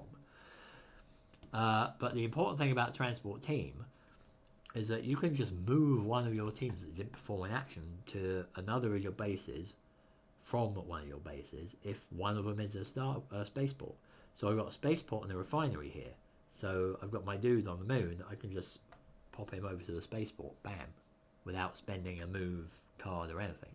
And that can be really handy if you want to go like really long distances. So the now the interesting thing here is that ultimately we're all trying to get out into the solar system, right? So you notice up here we've got the asteroid belt, and there's a little interregion move thing of 2 here.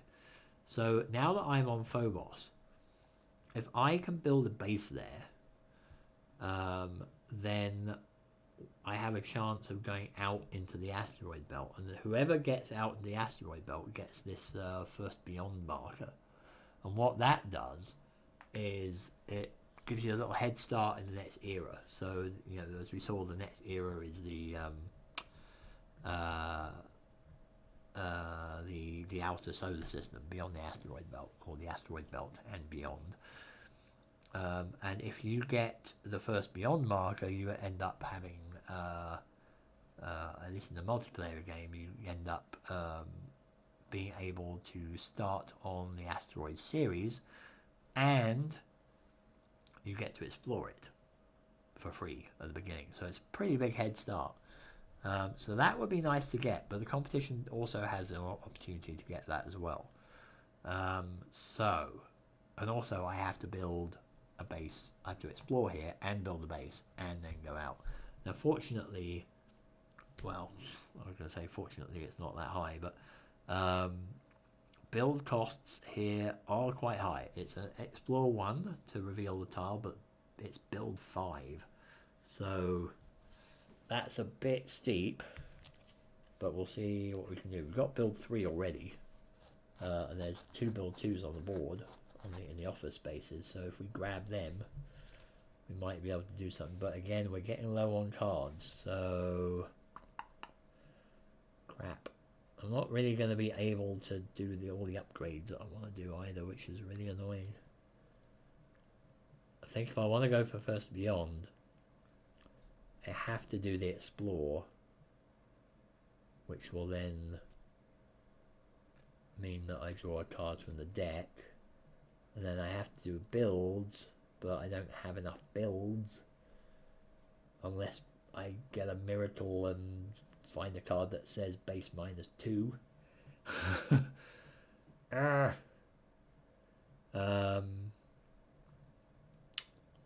The other option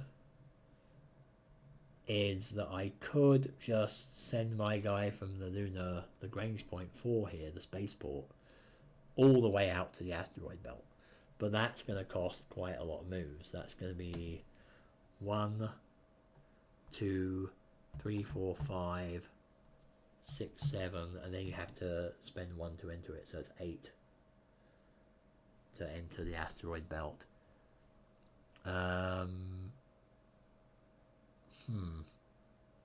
I've got 2 there already, so if I can rack up a 6, but I don't have any moves at all here, so the only way I can get that is if I've got the 4 moves there. So what did I say it was? 8? I need another 4, so I could get them from here, but it's all going to be down to when I will be able to do that. I could just fling this guy out and try and go for that. but I believe that was my turn, wasn't it? Yep, I just moved that all over there.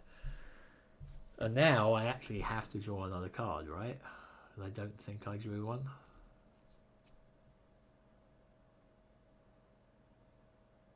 Did I? I don't think I drew one. I'm going to assume I didn't draw one at the end of the turn because I'm only down to 3 cards here. So I'm going to draw 1 card and I've got an explore build. So that's not too bad. So I've already got build 5. So that's enough to do this. So I could next turn spend explore, do an explore 1, draw another card from here. I don't know, we'll see what happens. I can't really plan this out, otherwise I'll be here forever. Right, competition's probably going to bugger it all up anyway. So, competition. 1 discovery and contract 5. Well, you can't get a discovery because you're not on anywhere. You're not on an empty discovery tile.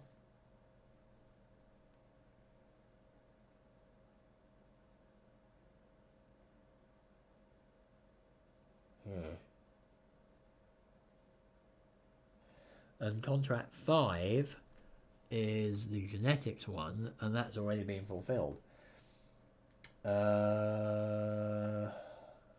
So if neither steps 1 or 2 can be carried out, discard the component competition card and draw another one. So we have to get rid of that, and we draw another one. Luna. Well, that's already taken, I believe.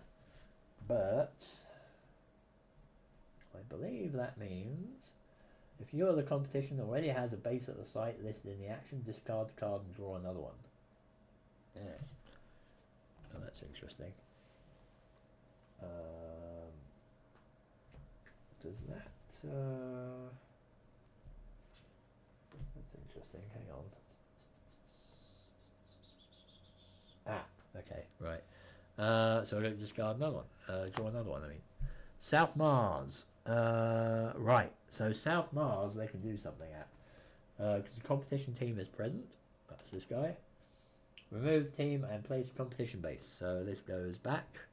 And we get to draw another card. Oh, another base. And that is going to be... this one. Shield Factory. That is actually something we can build there. So, what does that mean?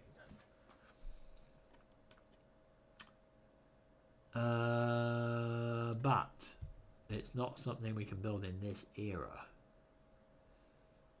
So I think it doesn't count. Yeah, it doesn't count.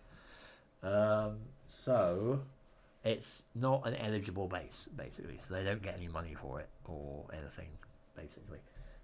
So,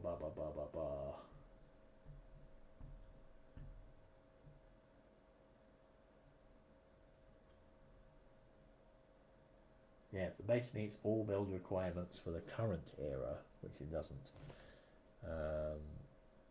then nothing happens if it does not, I believe. Let's just double check that. Base basement. Yeah, so the base just remains. So that's it, basically. He's done. So do I zip my guy? Try and zip him out of there, but if I zip him out of there, he's going to have to take the move cards to do it. Or do I try to explore on Phobos and then build on Phobos?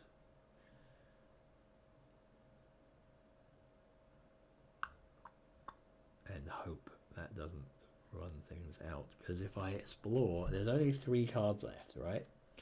If I explore, I'm using one of my cards. I will have to draw another one. So that's 1 less. If I then use all my builds, I will have to draw another card, obviously. So that's down to 2. And God knows what the competition's going to do. Like if they get offers going, then those could disappear, right? So I think I want to. I think I want to do a research. I will grab these move cards, and then that will should at least guarantee that I can get out of there, because I'll have a move of 9, and that should be enough to get out of there. But we'll see what happens here. So that's a move 2.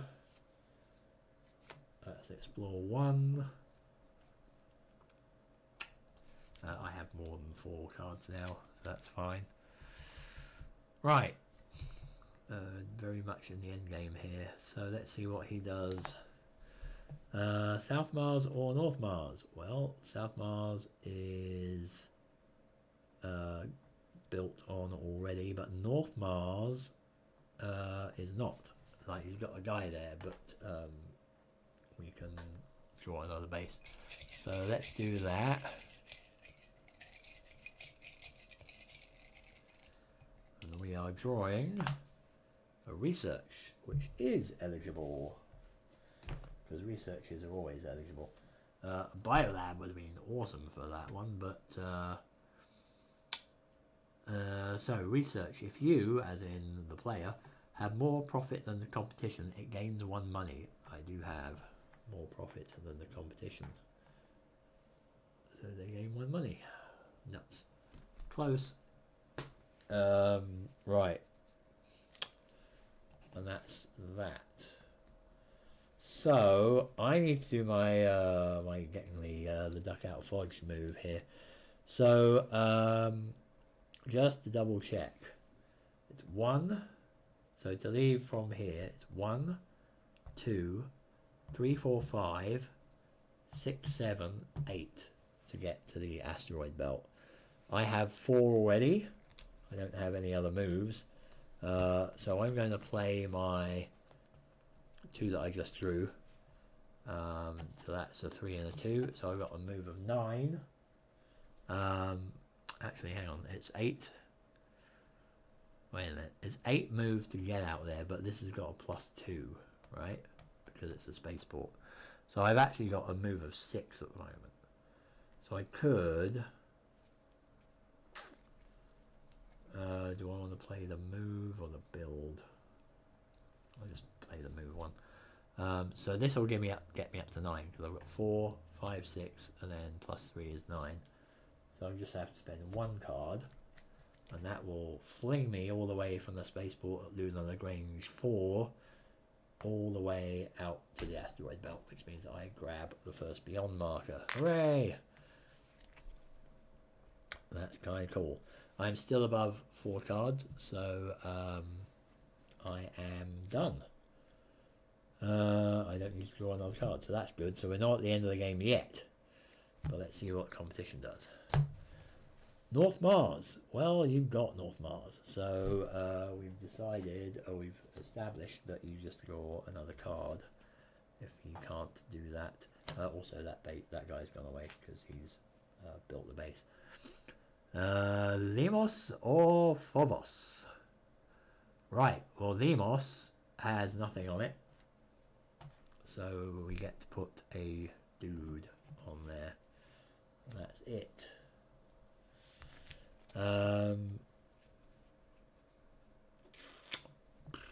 Right, nuts. Good thing that was in that order as well, because if it had gone Phobos, then it would have been sharing my moon with me, and I don't want that. So now we have a little bit of a breather. So one thing about this guy is the team out past the asteroid belt, they're gone.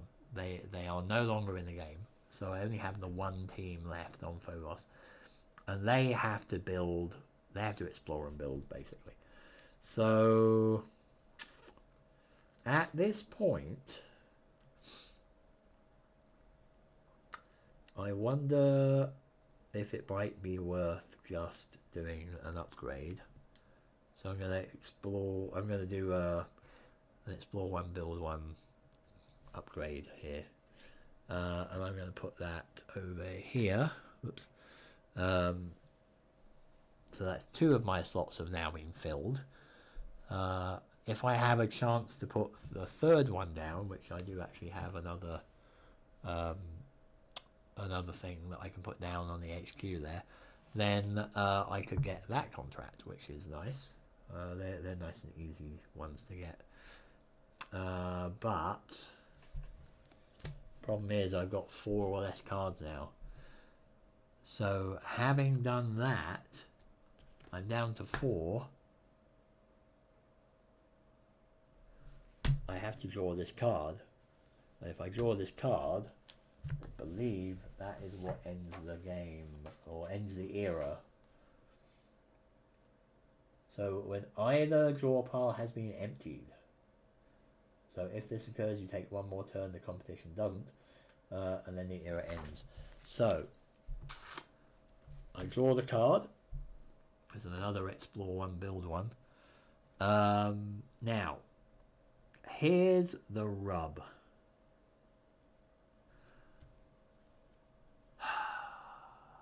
What can I do here?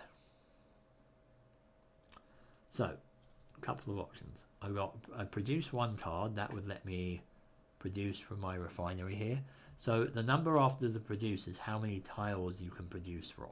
So you have to have, if I had more than 1 tile that had a P on it, and I had more than 1 of these, I could produce from all of them and amass more points.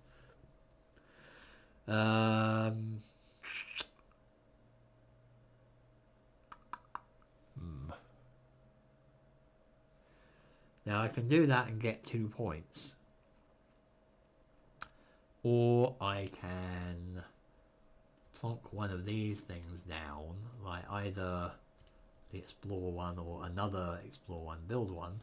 I can put these down on my HQ, like just put it over this basically, and I will get 2 points. And I will, like, the thing about these is that they carry on till the next era, so I will still be able to have access to these for the next era. And honestly, I think this is better. So I could do that, so I have an advantage for next time, and get a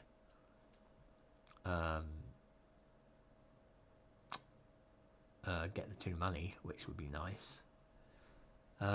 Or the other option is I could spend an explore to explore that tile and hope it's going to give me something cool, but at this point that's the weakest option of that, because I don't think it's going to do anything, because at most I think it will give me 1 money or 2 money, which I'm going to get from the other things, and then I can't do anything with it.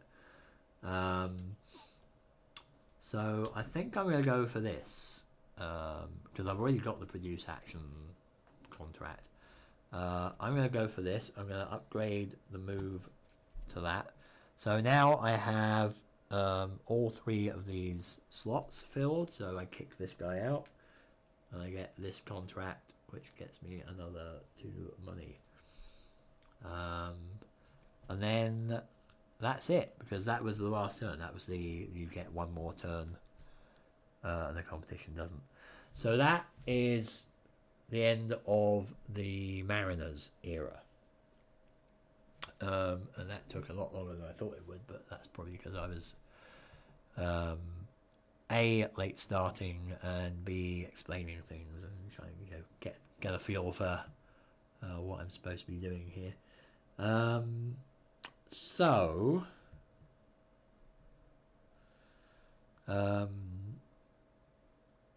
it's 10:30. I think the Planeteers phase is unlikely to be just 1.5 hours, since this was like 2 hours. I don't really want to stay up too late.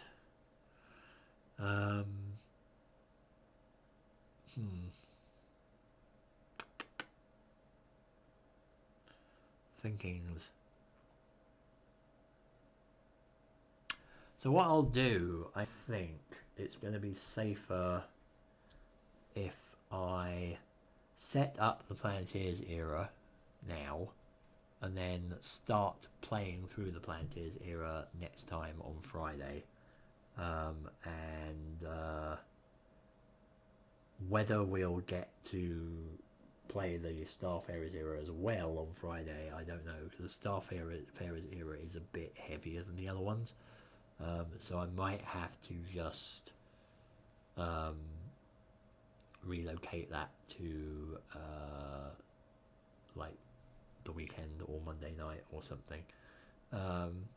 So we'll wrap this era up now, and I'll just show you what happens there. So boobadoo.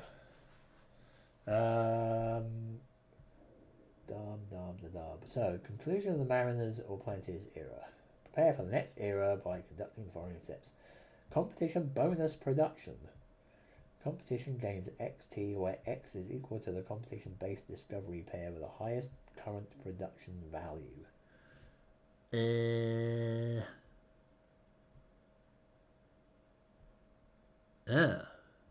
They do actually get that. So here they've got a refinery on a P1 tile. So they've actually got 2 production. So they get that. So they get 2 production, 2 money from that step. A legacy production, I can choose 1 discovery tile on the board that has a P value and one of my bases. So I've only got 1 base. What was this, by the way? What was that?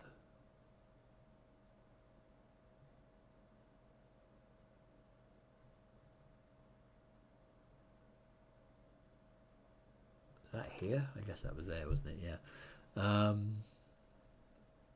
Right. Yes, that was there. Sorry, I just thought it was just lying there. Right. So I basically get to keep this. So this, my exotic elements that I found on the moon plus the refinery actually get to move onto my HQ board like that, and that's permanently available now to me. So in subsequent eras, that counts as a production tile that I have. All the cards in my hand go away. We're not keeping those. All the cards in the offers all go away.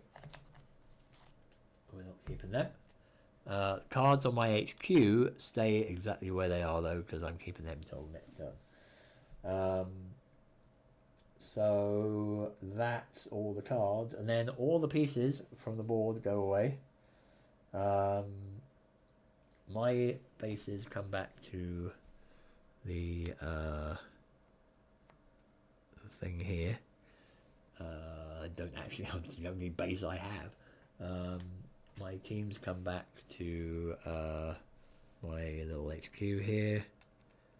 And then these guys all come back to their place on the competition thing. Well, actually, they come back off here. So all of this stuff comes off. Anything on the board is removed, basically. And these go away. All the bases get set aside for now.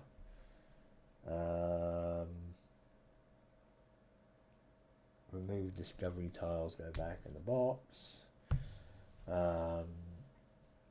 Business display, which is this, stays where it is. They all stay in their current positions.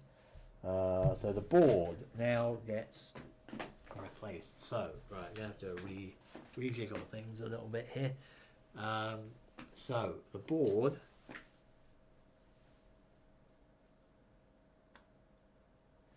gets flipped over here. So now you can see what's on the other side of this. So here, this is the sideboard now. And you'll see it's got all these like spots for cards here, and it's got a whole bunch of info at the bottom here, which is all about colonies which are in the Starfarers era. The relevant part for us now is actually this side. So these are the adaptations and the breakthroughs that you can get when you do a full circle with your genetics or your revelations cubes here. And I'm almost there. I just need one more genetics, and then I'll have got my first breakthrough. What you bring them up here, I'll show you a little bit more. If you can see that. So there we are. So you can see we've got a move 5. That just gives you move 5 all the time. It's like having it in your HQ, except it's not actually in your HQ, which is important. A build 3 over here, which is also very handy. And then we've got some other things that we've not seen before. So these ones, cooperative empathy and sensory focus.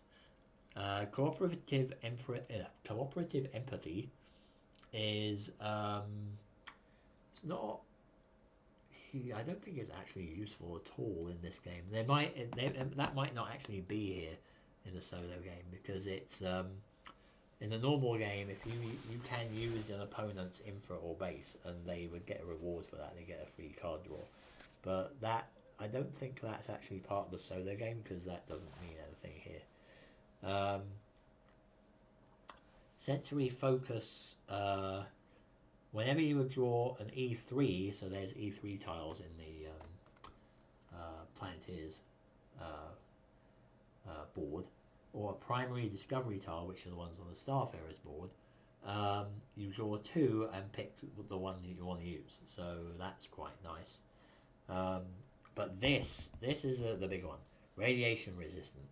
So you can only get this when you have one other adaptation, so one other of these. But if it's your second, at least your second adaptation, this lets you do move and build actions that are shielded from radiation. Because in the outer solar system, we've got radiation that can make our moves more expensive, basically. And that is really useful to have.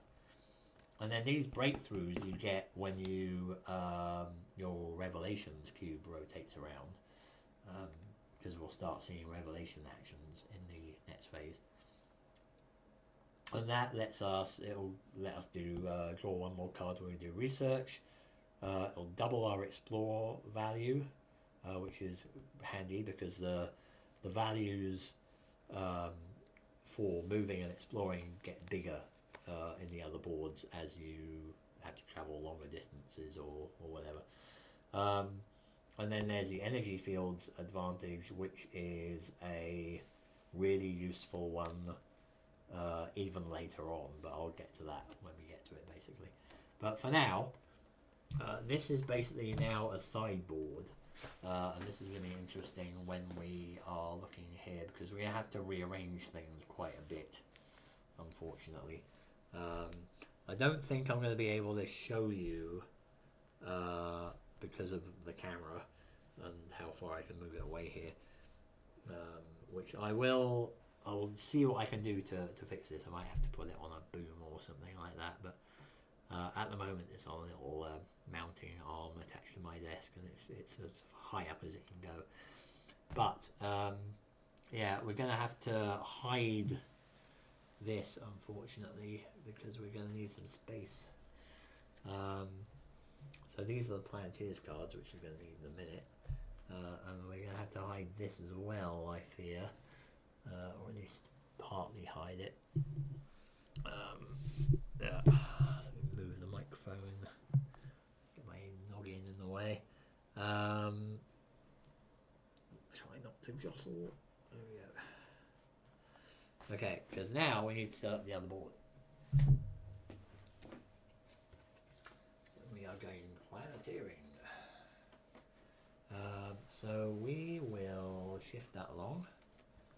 We will put that here, and we'll see what we can do to fit that in. Kind of interesting, and there seems to be a little line down there. I wonder what that's supposed to line up with. Okay, that line up with anything on here? Nope. Interesting. Never noticed that before. Kind of lines up with the edge of that though, doesn't it? sort of there or something. I don't know. Right, so this is what that looks like, and it doesn't look too horrible. If I shift that along a little bit, might actually be able to see pretty much all of it. That's good. Alright, we can see the top part maybe of my HQ at least, so that's something. And then we can see the top part of the score thing. So yeah, that's the best I can do at the moment, I'm afraid. Right, so you can see that now we have radiation zones. That's what these red arrows are. So everything out here beyond the asteroid belt, which is over here, is irradiated.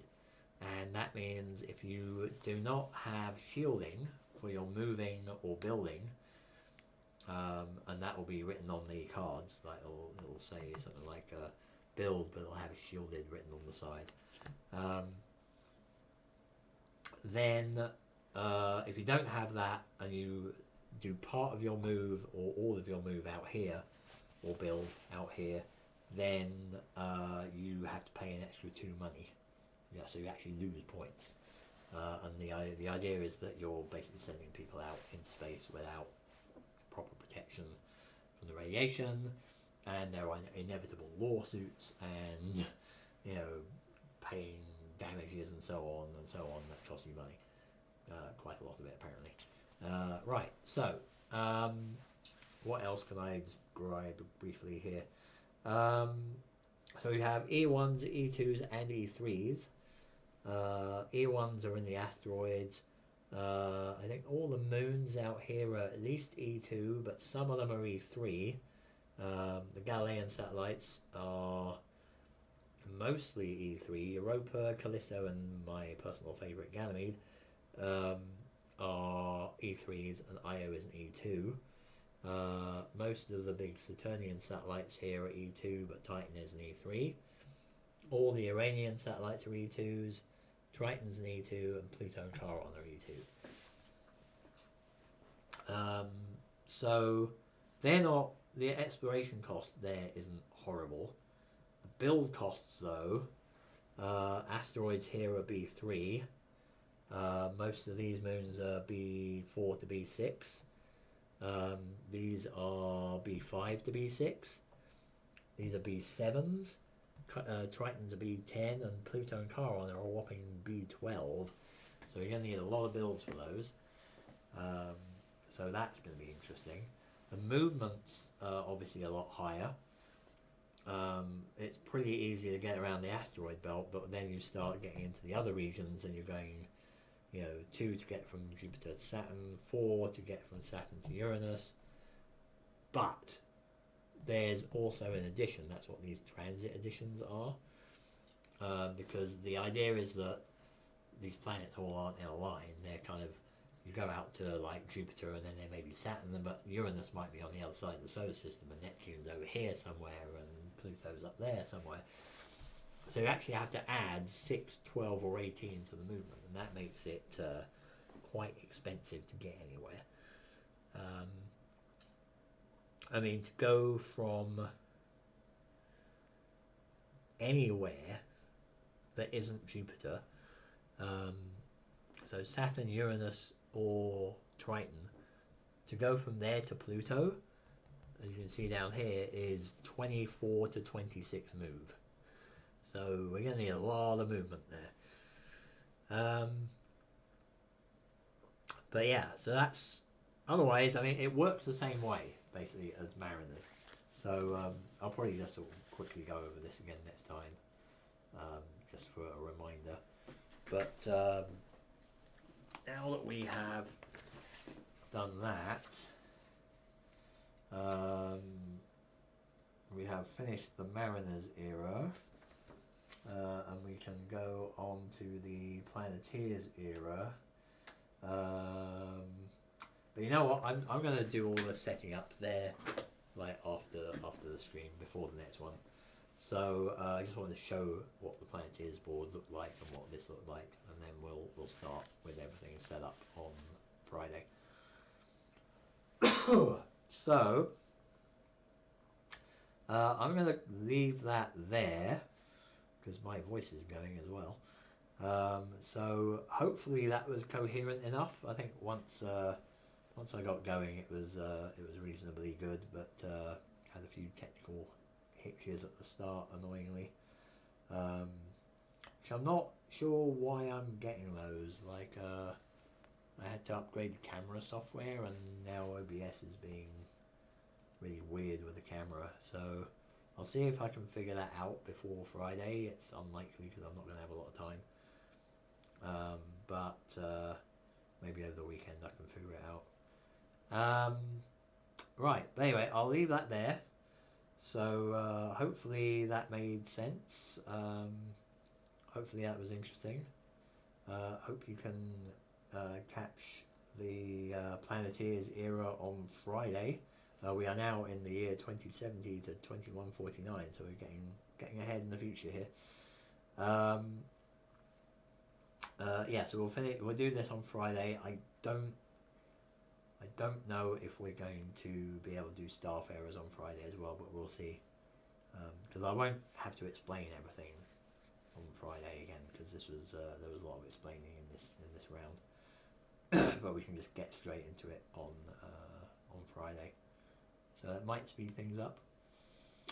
But yeah, hopefully that was good, and we'll carry on Friday. So with that, I'm going to run off to the other side of the room and close things down. So thanks for watching, and I will see you next time. Ta-ta!